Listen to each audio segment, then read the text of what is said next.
So now let us proceed to question number 10. A ball is thrown vertically upwards with a velocity of 20 meter per second from the top of a multi-story building. The height of the point from where the ball is thrown is 25 meter from the ground. Okay. How high will the ball rise and how long will it be before the ball hits the ground? Trace the trajectory of this ball. ठीक है जी. हमारे पास क्या है इस question में? आपके पास एक building है. ठीक है जी. इसमें बिल्डिंग है हमारी, विंडोज है. इस पे इस पॉइंट से इस बिल्डिंग की हाइट है हमारी 25 मीटर. 25 ही है ना? हाँ. 25. हाँ, 25 मीटर फ्रॉम ग्राउंड है. ये ग्राउंड हमारा हो गया. यहाँ से बॉल ऊपर फेंकी जाती है, वर्टिकली अपवर्ड देखा बोला गया है. तो यहाँ प्रोजेक्टाइल नहीं है, यहाँ पे सीधा सीधा वर्टिकली अपवर्ड बोल दिया. वर्टिकली अपवर्ड फेंकी जाती है कितनी वेलोसिटी के साथ में? वेलोसिटी है जी इसकी 20 मीटर पर सेकेंड. 20 मीटर पर सेकेंड से फेंकी जाती है और इसमें हमें कुछ नहीं दे रखा. हमसे पूछा क्या गया है? पहला क्वेश्चन, पहला पार्ट पूछा है हाउ हाई, मतलब हाइट निकालनी है, बॉल कितनी राइज करेगी. सेकंड पॉइंट निकालना है time to hit the ground. Time to hit the ground. ठीक. और ट्रेजेक्ट्री, इसमें हमें ट्रेजेक्ट्री भी दिखानी है. मतलब एक पाथ बनाना है कि कितना क्या कैसे कैसे ग्राफ सा रहेगा ट्रेजेक्ट्री का. ठीक. अब मोशन अंडर ग्रेविटी के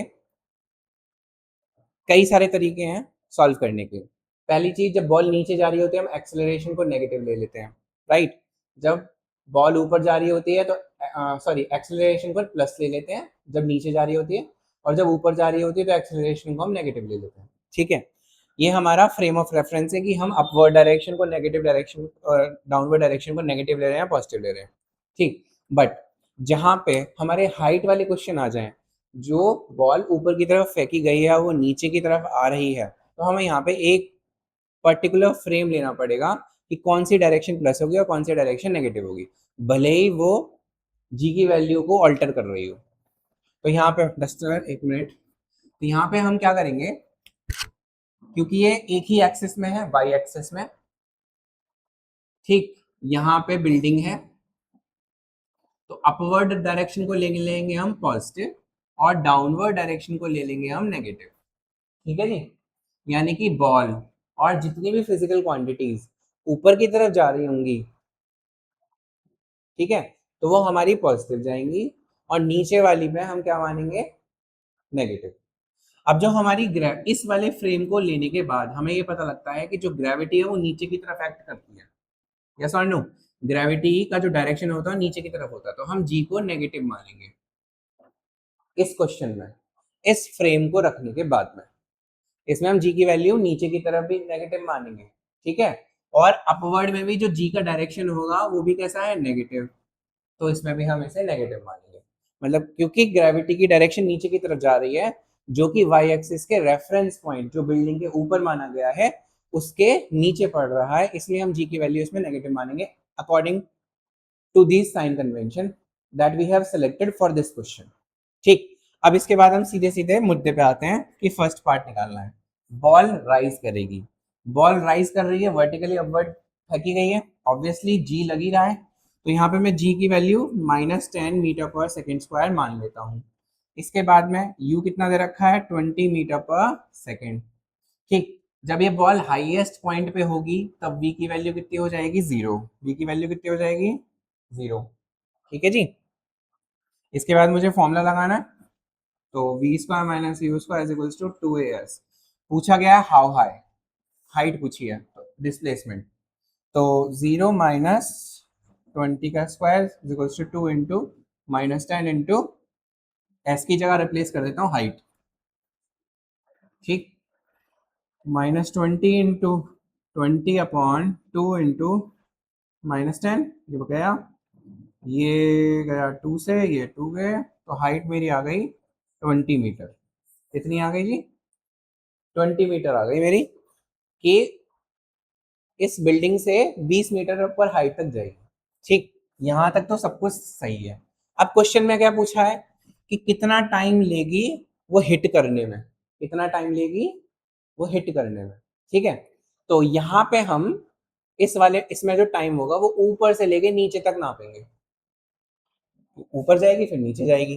तो यहाँ पे मैं इक्वेशन लिख दिया, s equals to u t plus half a t square, यही इक्वेशन होती है।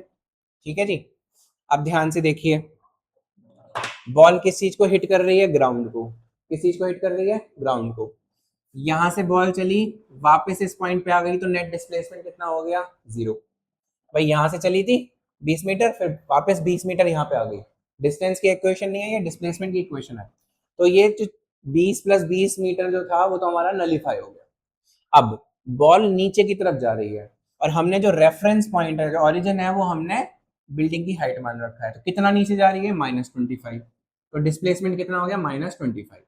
ठीक है, इसके बाद में अब मैं क्या करूं, यहाँ पर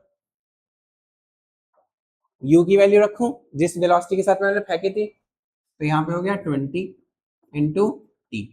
ठीक है जी, इसके बाद में मैं क्या रखूं फिर, plus half into -10 into T square. मेरे पास एक इक्वेशन आ गई। इस इक्वेशन के बाद में मुझे बस सॉल्व करना है कि क्या हो रहा है क्या नहीं हो रहा। तो जी ये कितना हो गया, -50 इक्वल्स टू 40t, और ये हो गया -10t²। मेरे पास एक इक्वेशन बन गई। अब इसको मैं रीअरेंज कर लेता हूँ, -10t² plus 40t plus 50 is equals to 0। Obviously sign convention है तो इसे हमें चेंज करना ही होता है, हमारी मजबूरी है, हमारी आदत है। T -50 is equals to 0। 10 को हटा दूं तो t² -4t -5 is equals to 0। ठीक है, अब मैं इसको और इसे थोड़ा सा सिंप्लीफाई करूं रूट्स निकालने के लिए, तो t² -5t, 5 इंटू 1 कितना होगा, 5। 5 का एक्स फैक्टर बताओ जिनका सम 4 आ रहा हो। तो 5 और 1 माइनस को रख दिया, प्लस t -5। यस और नो, तो t -5 प्लस 1 और t -5, ठीक, इक्वल्स टू 0। तो मेरे पास जो फैक्टर आ गए हमारे, वो आ गए t +1 equals to 0 and t -5 is equals to 0। t की वैल्यू आ गई -1, जो कि प्रैक्टिकली इम्पॉसिबल है क्योंकि टाइम हमने नेगेटिव लिया ही नहीं कभी भी नॉर्मली। ठीक है, और टाइम यहाँ पे आ गया 5 सेकेंड। तो ये वाला फैक्टर हम ले लेंगे क्योंकि ये पॉजिटिव टाइम आ रहा है। तो टाइम आ गया, टाइम टू हिट ग्राउंड कितना आ गया हमारा, 5 सेकेंड। यहाँ पे समझने वाली बात सिर्फ इतनी सी है कि यहाँ से फेंकने के बाद में जब वो इस पॉइंट को क्रॉस करेगी तो यहाँ तक का डिस्प्लेसमेंट और डिस्टेंस हम कैलकुलेट नहीं करेंगे, हम सिर्फ नीचे वाला कैलकुलेट करेंगे। ठीक है, तो हमारा टाइम आ गया 5 सेकेंड। अब इसने पूछा है तीसरे क्वेश्चन में ट्रेजेक्ट्री। ट्रेजेक्ट्री कुछ नहीं होता, ग्राफ होता है। ठीक है, बॉडी को आपने ऊपर फेंका और बॉडी -25 मीटर नीचे आ गई, ये आपका ग्राफ है। क्योंकि बॉडी वर्टिकली फेंकी गई थी तो ये सिर्फ और सिर्फ वाई एक्सिस में बनेगा इसकी ट्रेजेक्ट्री। ओके, अगर यहाँ पे ट्रेजेक्ट्री इक्वेशन लिखी हुई होती then it would have been a very different and complex case, पर यहाँ पे ट्रेजेक्ट्री पूछी है तो ट्रेजेक्ट्री का एक नॉर्मल सा ग्राफ सा बनता है। ठीक, आई होप ये क्वेश्चन क्लियर हो गया होगा। देख लीजिए एक बार, फिर वी विल बी प्रोसीडिंग।